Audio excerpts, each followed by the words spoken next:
Você se lembra de quando o Brasil recuperou o direito ao voto direto para presidente depois de mais de 2 décadas de ditadura militar? Foi um momento histórico, carregado de expectativas, esperança e de promessas. Em 1989, Fernando Collor de Mello foi eleito como primeiro presidente pelo voto direto após o regime militar. Jovem, carismático, com um discurso anticorrupção e uma imagem moderna, Collor prometia ser o líder da nova república. Mas, apenas 3 anos depois, ele se tornaria também o primeiro presidente do Brasil a sofrer um processo de impeachment. Nesse vídeo, vamos entender por que Collor caiu, o que levou um presidente, eleito por mais de 35 milhões de brasileiros, a ser derrubado pelo Congresso e pelas ruas. Quais foram os erros políticos, os escândalos e os bastidores desse episódio decisivo para a nossa história. Depois da ditadura e da frustração com o governo de José Sarney, o Brasil ansiava pela renovação. Em 1989, o país vivia sua primeira eleição direta para presidente em quase 30 anos.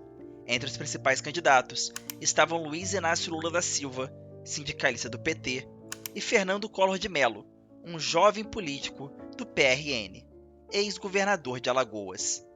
Collor se apresentou como caçador de marajás, prometendo cortar privilégios e acabar com a corrupção.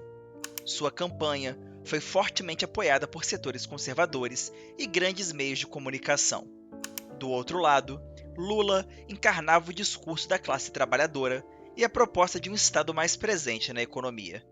Collor venceu no segundo turno com 42,75% dos votos contra 37,86% de Lula, tornando-se o primeiro presidente da nova república eleito diretamente pelo povo. Mal assumiu, Collor lançou um plano radical para conter a hiperinflação que assolava o país. Em março de 1990, veio o chamado Plano Collor, que incluiu o confisco de todas as poupanças e contas correntes acima de 50 mil cruzeiros, uma medida drástica que congelou o dinheiro da população de uma hora para outra. O impacto foi devastador. Empresas quebraram, o consumo despencou, o desemprego cresceu. A confiança no governo Collor começou a ruir rapidamente. Ao mesmo tempo, Collor promovia reformas liberais, como as primeiras privatizações, a abertura econômica e o enxugamento da máquina pública. Mas sua imagem pública não ajudava. Era visto como vaidoso, autoritário e distante dos problemas do povo. Sua postura arrogante e autossuficiente ficaria resumida na frase: "Tenho aquilo roxo". Em 92, tudo mudou. Uma reportagem bombástica da revista Veja trouxe uma entrevista com ninguém menos que o irmão do presidente, Pedro Collor de Mello. Ele denunciava que o tesoureiro da campanha presidencial, o empresário Paulo César Farias, o famoso PC Farias, era o operador de um esquema de corrupção, tráfico de influência e enriquecimento ilícito dentro do governo. Segundo Pedro, PC arrecadava propinas de empresários e usava contas fantasmas para lavar o dinheiro, que era destinado a políticos e ao próprio presidente.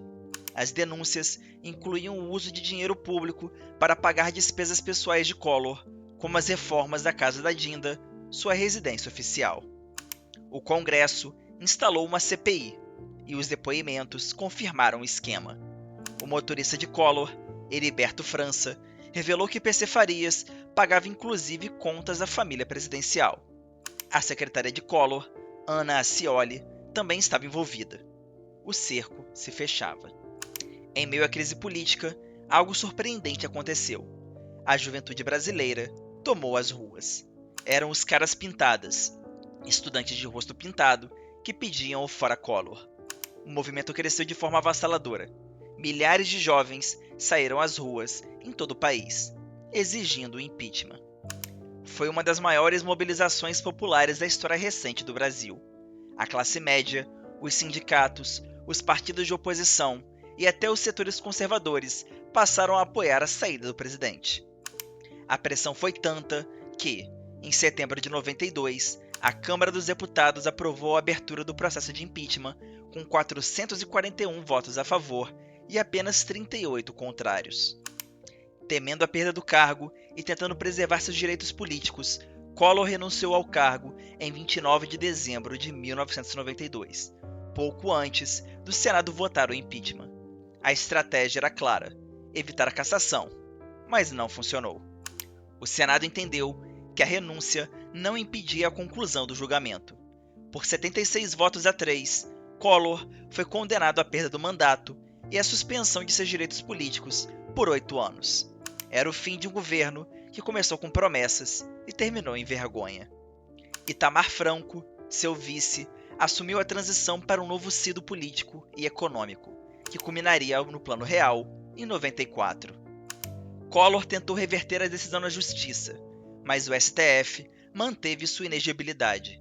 Em 94, ele e PC Farias foram processados por corrupção passiva e outros crimes, mas acabaram absolvidos pelo Supremo Tribunal Federal por falta de provas formais. Boa parte das provas foi anulada, com o argumento de que foram obtidas ilegalmente, o que ficou conhecida como a doutrina dos frutos da árvore envenenada. O STF entendeu também que não havia evidência clara de ato de ofício que ligasse claramente Collor ao esquema. Apesar da absolvição judicial, sua imagem política permaneceu profundamente manchada. Collor só voltaria à política anos depois, como senador pelo Alagoas. O impeachment de Fernando Collor foi um marco na história da democracia brasileira. Foi a primeira vez que o Congresso e a população se uniram para afastar um presidente por corrupção. Mostrou que o voto popular dá poder, mas que esse poder vem com responsabilidade, e que o povo tem o direito de cobrar. E mais do que isso, o caso Collor inaugurou uma nova fase de vigilância cívica e mobilização social no Brasil. Um alerta para todos os que chegam ao poder achando que estarão acima da lei. Se você gostou deste vídeo, deixe seu like, compartilhe com os amigos e se inscreva no meu canal. Aqui, a gente transforma grandes conhecimentos do passado em histórias que ajudam a entender o presente. Comente aqui embaixo, você lembra do caso Collor? Ouviu falar pelos seus pais ou avós? Até o próximo vídeo.